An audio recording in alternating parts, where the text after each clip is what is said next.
Votre cœur bat-il en harmonie avec celui de votre partenaire, dans une confiance totale et sans faille? Avez-vous déjà senti qu'il y avait un secret entre vous et que la seule façon de trouver la paix était de découvrir la vérité? Alors suivez l'histoire de Chloé, une femme qui a tout sacrifié pour son amour, et découvrez le prix de la vérité. Dans le tumulte de la vie parisienne, leur amour avait fleuri comme une rose au milieu d'un jardin. Chloé et Thomas, un couple uni dans la trentaine, partageaient une proximité si profonde qu'elle en devenait la pierre angulaire de leur existence. De l'extérieur, leur relation était un modèle d'équilibre et de complicité, un refuge de rire et de confidence. Les matins commençaient par un café partagé au lit, et les soirées s'étiraient, remplies de discussions animées sur leurs rêves et leurs espoirs. Leur maison était un cocon de bonheur, un lieu où le monde extérieur s'effaçait pour laisser place à leur univers à deux. Ils étaient inséparables, des âmes sœurs qui se complétaient à la perfection, sans avoir besoin d'artifice. Leur amour était si simple et si évident que personne n'aurait pu imaginer une ombre sur leur bonheur. C'est dans ce tableau idyllique que la première fissure est apparue. Le téléphone de Thomas a sonné, et pour la première fois, il a quitté la pièce pour répondre à un appel à voix basse. Son sourire s'est évanoui et son attitude est devenue évasive. Ce qui aurait dû être un simple appel professionnel a introduit le doute, la première note discordante dans leur symphonie parfaite.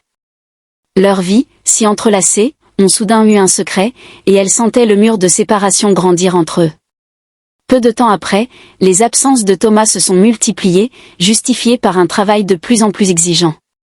Elle a essayé de comprendre, de se rassurer, mais les appels de Dr Léa sur son téléphone ont jeté une lumière crue sur ses mensonges. La confusion se transforme en suspicion, puis en incertitude. Glaciale. Dr Léa n'était qu'un paravent pour une autre vie. Une vie qu'il lui cachait. Pour Chloé, il n'était plus possible de vivre dans le mensonge. Elle devait savoir. Elle devait agir. Elle s'est promis de découvrir la vérité par elle-même. Son amour pour lui est désormais le moteur de sa quête, une quête qui l'a poussée à sortir de sa zone de confort et à se lancer dans un voyage périlleux pour découvrir la vérité. Chloé se prépare. Elle se rend dans un magasin d'accessoires. Elle achète un chapeau, une perruque noire et une grande écharpe. Elle se déguise en homme pour le suivre incognito. Elle veut qu'il ne la reconnaisse pas, même si elle se trouve à quelques pas de lui. Elle se glisse dans la foule, se sentant invisible, se dirigeant vers la prochaine étape de sa vie. Elle attend devant leur immeuble, le cœur battant. Elle le voit sortir, l'air anxieux, un sac de sport à la main. Il marche d'un pas rapide, se dirigeant vers le métro. Elle le suit, se tenant à distance. Dans le métro, il reçoit un appel, elle le voit paniquer. Elle se cache derrière des passagers, évitant son regard. Il sort du métro et se dirige vers un grand bâtiment en briques. C'est l'hôpital Saint-Louis. Il entre et Chloé le suit, se perdant dans le hall bondé.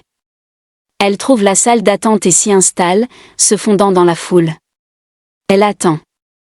Après une longue attente, elle le voit, il est assis à l'autre bout de la pièce. Il a l'air fatigué, les yeux rougis, la tête baissée. Il semble en train d'attendre qu'un costume d'affaires arrive et s'assoit à côté de lui. Elle a une expression sérieuse. C'est la femme du téléphone. C'est le docteur Léa. Chloé les observe, son cœur battant à tout rompre.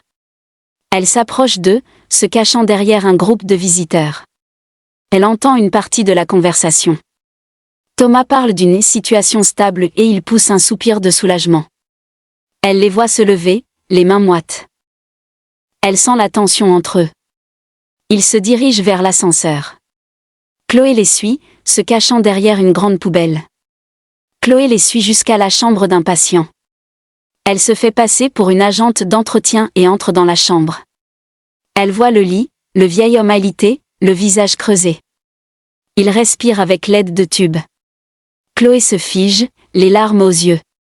L'homme est le père de Thomas. Elle est choquée. Son cœur se serre. Elle ne peut pas croire qu'elle ait été si stupide. Elle se rend compte qu'il n'y avait pas de mensonge, pas de trahison, mais juste un secret. Un secret qu'il a gardé pour la protéger, elle écoute la conversation. La femme, le docteur Léa. Est la médecin de son père. Elle explique que son père a eu un grand pas en avant, et qu'il est sur la voie de la guérison. Thomas la remercie, le regard tourmenté, le visage soulagé. Il lui dit qu'il a hâte de le raconter à sa femme. Elle se rend compte qu'il n'y avait pas de mensonge, pas de trahison, mais juste un secret. Un secret qu'il a gardé pour la protéger. Elle se retire de la chambre, le cœur lourd. Elle a honte de ses doutes et de ses soupçons. Elle a cherché la trahison, mais elle a trouvé le courage. Chloé retourne chez elle. Elle se déguise à nouveau. Elle enlève sa perruque et son écharpe, elle se lave le visage. Elle se regarde dans le miroir. Elle ne se reconnaît pas. Elle est remplie de honte et de tristesse. Elle se demande comment elle a pu douter de son mari. Elle attend son retour. Il arrive avec des fleurs, les mains moites. Il est nerveux. Il ne sait pas comment lui annoncer la nouvelle. Il s'approche d'elle. Elle se lève et le prend dans ses bras. Il est surpris. Il la serre fort contre lui. Elle lui murmure à l'oreille, « Je suis désolée ». Il la regarde, l'air confus. Elle se met à pleurer. « Je sais tout. Je sais pour ton père. Je suis désolée de ne pas avoir eu confiance en toi », il la serre fort contre lui. Il lui explique qu'il a tout fait pour la protéger, qu'il ne voulait pas qu'elle souffre, qu'il ne voulait pas lui faire partager son fardeau. Il avait peur qu'elle le quitte si elle savait qu'il était en train de mourir. Elle lui a dit qu'elle n'aurait jamais fait ça. Il lui a dit qu'il avait peur qu'elle ne le soutienne pas. Elle lui a dit qu'elle aurait toujours été là. Ils se pardonnent. Dans le silence de la nuit, elle comprend que l'amour ne se mesure pas seulement aux moments de joie, mais aussi aux épreuves qu'on traverse ensemble. Ils s'embrassent, et pour la première fois depuis longtemps, ils se sentent en paix. Le secret n'est plus un fardeau, mais un pont qui les unit plus que jamais. Cette histoire est un avertissement. Elle nous rappelle qu'un manque de confiance peut causer plus de tort qu'un mensonge. Le doute, une fois planté dans un esprit, peut y causer des ravages, comme une maladie qui détruit un corps de l'intérieur. La peur et l'anxiété peuvent nous pousser à prendre des décisions hâtives, nous faisant chercher des réponses là où il n'y a pas de problème. En cherchant la vérité, on peut découvrir un secret, mais en découvrant un secret, on ne trouve pas toujours la paix. Parfois, on y trouve le regret. Dans une relation, les secrets peuvent naître de bonnes intentions, mais les conséquences peuvent être dévastatrices. L'histoire de Chloé et Thomas nous enseigne une leçon précieuse, la communication est la clé de toute relation réussie. Si Chloé avait eu confiance en son conjoint, elle n'aurait pas eu à faire ce voyage pour découvrir la vérité. Si Thomas avait eu le courage de partager son fardeau, il n'aurait pas eu à affronter les épreuves. Il est impératif que nous nous souvenions que dans une relation, la confiance doit être mutuelle, et que les secrets, aussi bien intentionnés soient-ils, peuvent être le poison qui la détruit.